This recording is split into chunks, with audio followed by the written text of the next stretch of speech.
Hi! Na-miss nyo bang magluto ng sushi bake? Ito na yung pinakasimpleng recipe na sushi bake na ginawa ko. Sobrang simple pero sobrang sarap. Kaya ito, umpisahan na natin kung paano natin to gawin. Una, magluluto tayo ng rice. Kailangan natin dito ng 2 cups ng rice. Japan rice yung gamit natin dito. Then, huhugasan lang natin itong mabuti ng 3 times. Then, after nito, maglalagay na tayo dito ng tubig. Then, ito, isasalang na natin. Medium heat lang para hindi agad ito masunog. Then, kapag ito ay kumukulo na, i-check na natin to, then ilo-low heat. Then, after 10 minutes, ito, luto na po yung ating rice.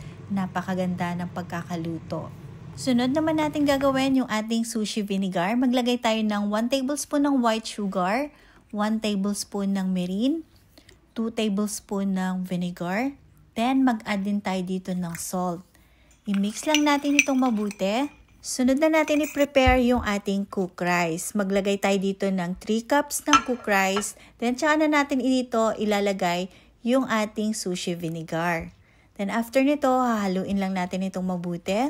Then, sunod natin gagawin yung ating fake crab meat. Kailangan natin dito ng 2 packs. Bali, 240 grams po yung 2 packs nito.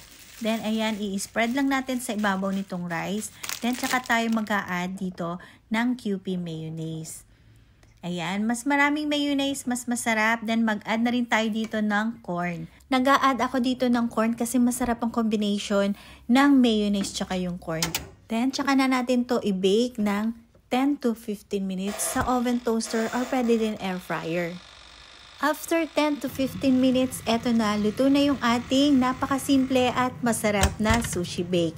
Then, mag-add na rin tayo dito ng furikake. Any flavor, pwede natin to gamitin. Pero kapag may nabili kayong wasabi flavor na furikake, mas masarap kasi mas authentic ang lasa nitong ating sushi bake para na rin kayong kumain dito sa Japan.